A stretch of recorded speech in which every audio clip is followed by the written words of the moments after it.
Hi, this is Dr. Sandhu, and this is the first in my series of a plastic surgeon's perspective on anti-aging and wellness. Now, patients come to me so that they can look better, and it's intuitively obvious that when patients look better, they feel better, patients respond to them better. So plastic surgery is a very booming industry because patients know that it will help them in their personal life, in their social life, and even their business life, because numerous studies have shown that people who look better do better in business. So I can make patients look better, as these pictures will show.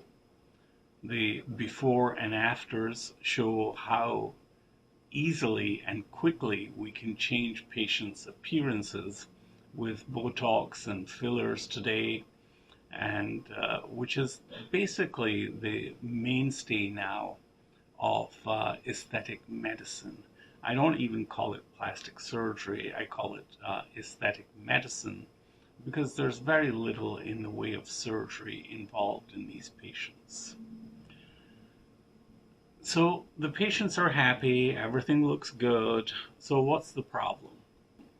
So when patients come back, they say, I look better, I feel better, but can we do something more permanent than these fillers and Botox, which require replenishment after a certain time?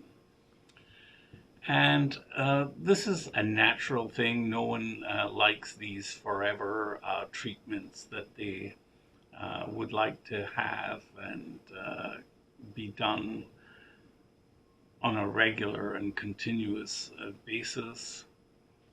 So they're very, very interested in what there is in the anti-aging industry. What is it that can make you younger? Not just look better, but actually younger. And that's anti-aging. And wellness is part of that industry where patients want to feel better.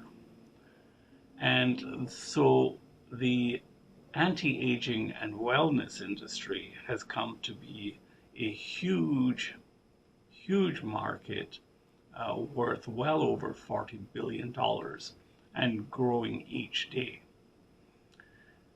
And there's a lot of influencers on social media who are promoting various therapies and biohacking their own bodies to see if they can live better, live longer.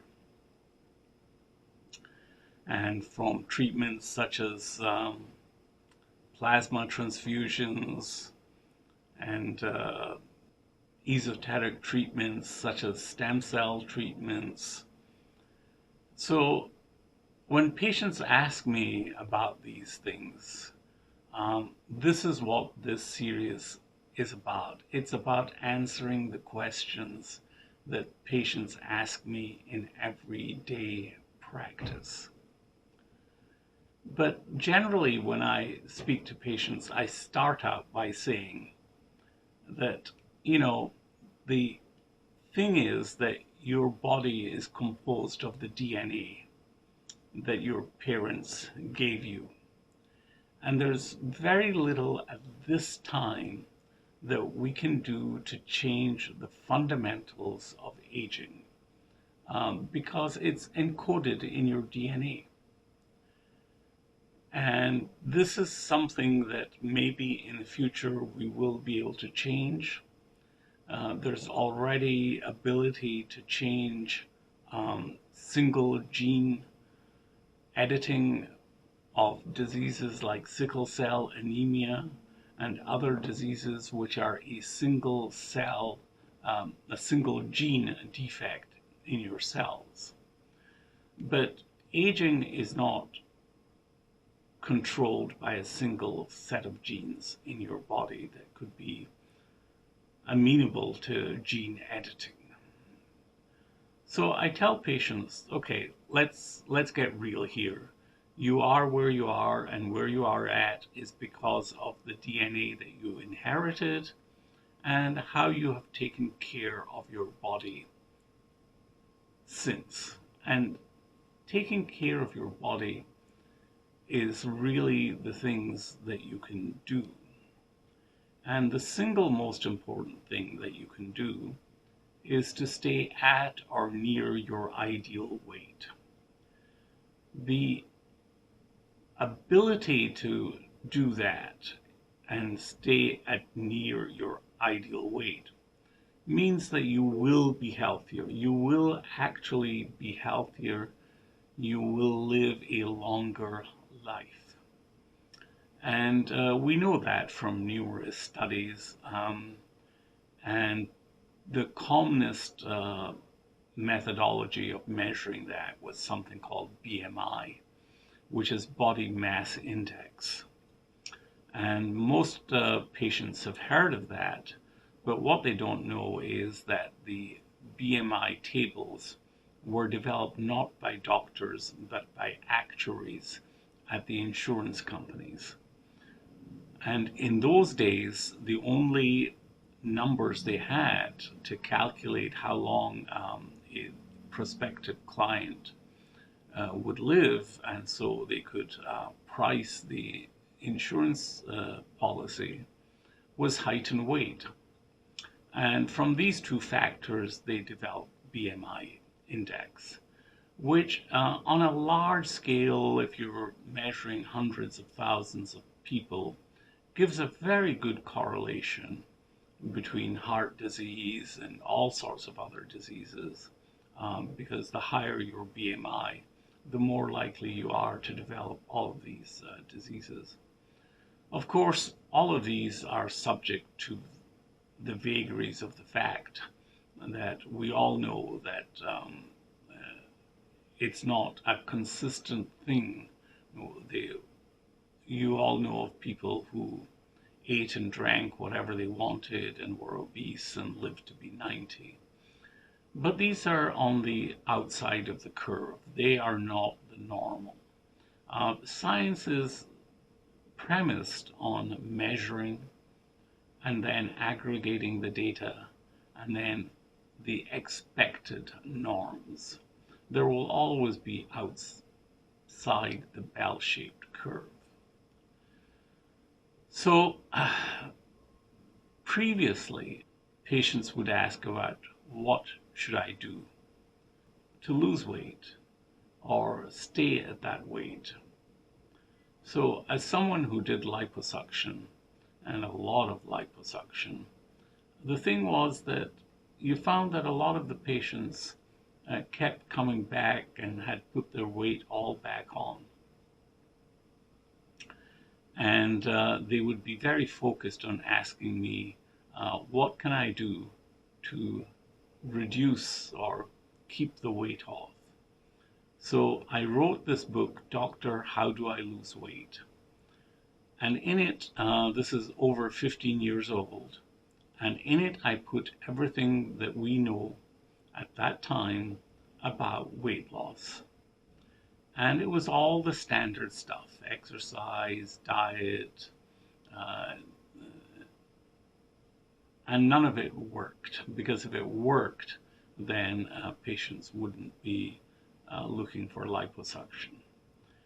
And that's just the fact of the matter. Now, in the book, there was a chapter on hormones, because that was the other thing most of my patients were very interested in. Is my weight gain due to my hormones? And yes, especially post-menopause, a lot of women have difficulty. And there's an entire chapter on hormones. And we will be doing a series on hormonal problems that result in weight. But that was 15 years ago. And today science has advanced, and we now have a whole new slew of medications essentially the glucagon-like peptides, which decrease your appetite. The reason people eat is because it's fun. They like to eat. It makes them happy.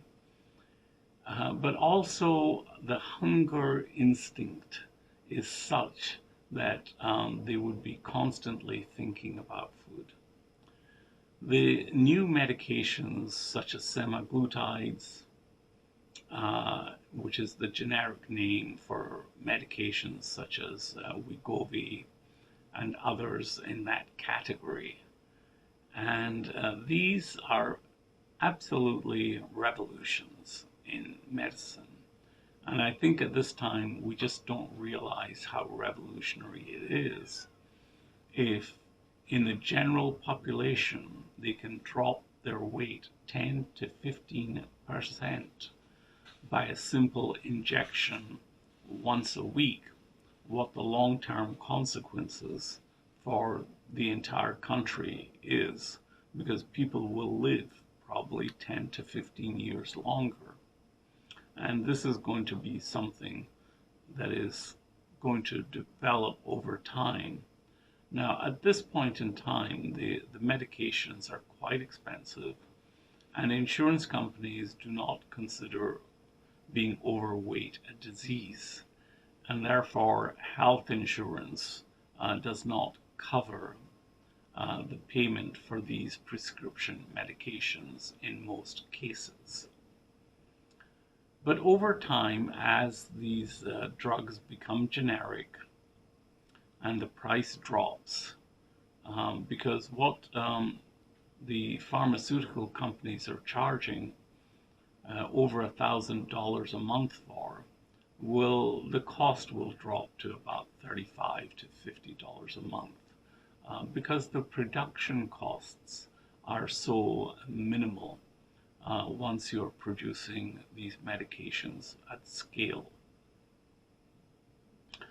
In fact, Oxford University did a study which showed that the production cost of Wegovy was probably $4 for a month's supply.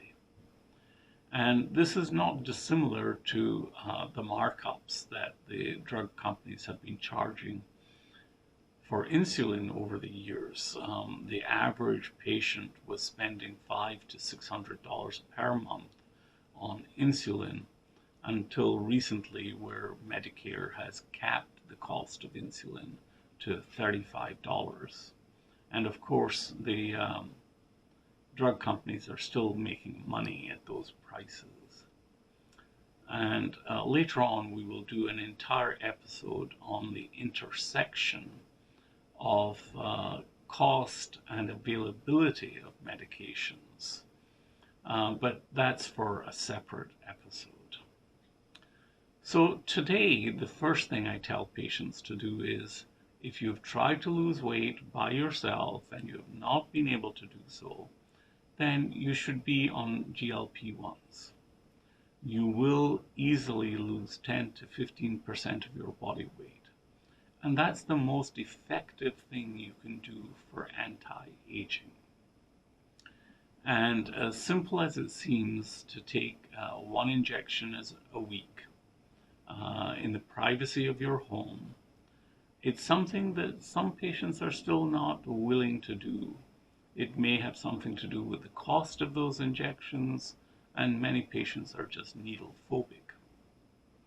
But the fact is that this is a true revolution in anti-aging, which cannot be replaced by any other method to get you to look younger and not age as much, because there is no doubt that if you are near your ideal weight, you will look better than if you're 15 to 20 pounds overweight. Now, this is not a kind of anti-fat bias. It's just science, because there are numerous studies on how people react to you depending upon how you look. And the single most important thing in how you look is your weight. So that's the first thing that I tell patients. So this is the book I wrote 15 years ago, and it had all the traditional advice in it. And most of it is what nutritionists and dietitians would say what to eat, what not to eat. And obviously, there's a lot of truth that you should eat low calorie density food. But the fact of the matter is, if you're taking GLP-1s, you will be eating a lot less. Your appetite will be a lot less. You will be thinking about food a lot less. So I encourage all my patients who cannot manage their weight by themselves to think about GLP-1s. So that's the number one thing in anti-aging, your weight. And now we have these new treatments that allow you to control your weight. When I talk to patients, I want to talk to them about what is practical in their daily lives. And we're going to talk about what a lot of biohackers and influencers show on social media that they're doing. And a lot of it has a grain of truth at the bottom of it. But the reality is, it's just not practical for most people. Things like sleeping in a hyperbaric chamber. Yes, it will increase the oxygen in your blood. Yes, it has been shown to speed up healing in wounds. But will it really stop you aging? I think there's very little in terms of science behind that. But we will talk about all these subjects one at a time.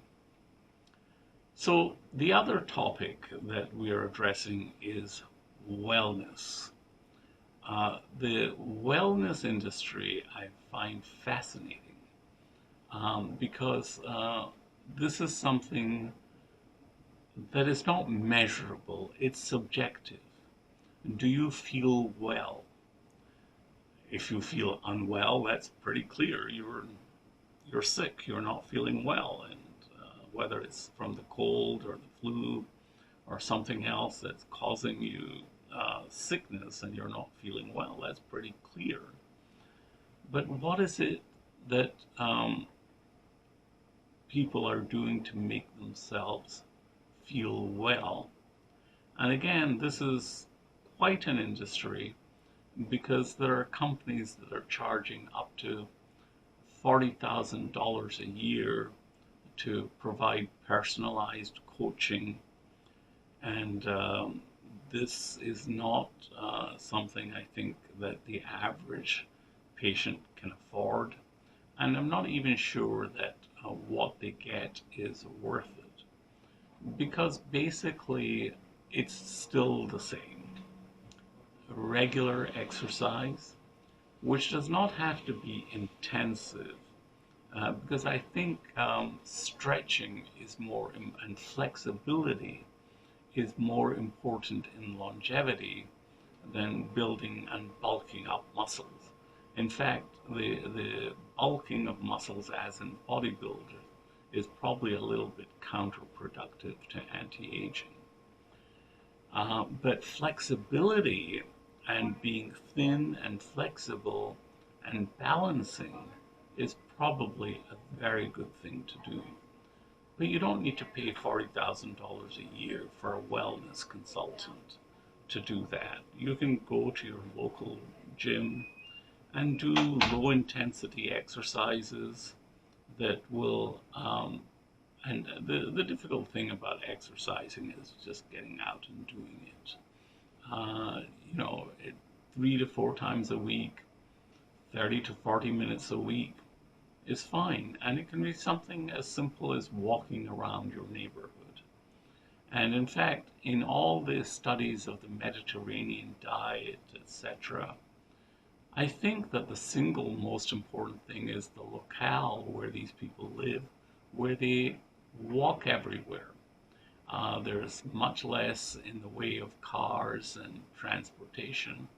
So just walking everywhere will account for a lot of the longevity associated with the Mediterranean diet. So this wellness industry, which comprises many treatments, such as cold cryotherapy, we're going to look into that and see if that's worth you spending your money on that. Because let's face it, everything costs money. So this is the introduction to what I'm going to talk about in this series on anti-aging and wellness. And there is limitless things to talk about. Because apart from the DNA that you inherited from your parents, the only other thing that you can change is actually what you do to your body in terms of exercise, and also what you put into your body. And there's a lot of nutritional data about the importance of what we put into our body. And obviously the simplest things that we all know about are smoking.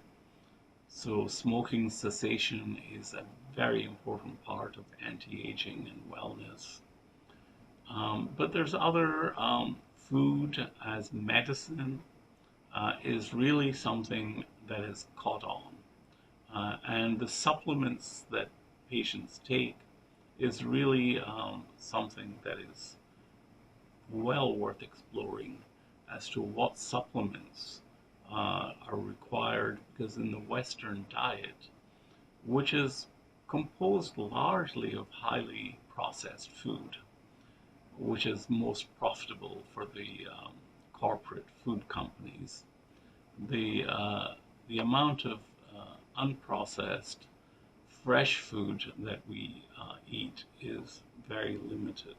So obviously there is some requirement for supplementation. So there's going to be several episodes dedicated to supplements. And there are some supplement manufacturers that I recommend. And you will see that in future episodes. So thank you for watching. If you're interested in anti-aging and wellness, please subscribe to the series. And as new episodes are put up, they will be in your feed, and you will be able to hear the latest of what I have to say. Thank you.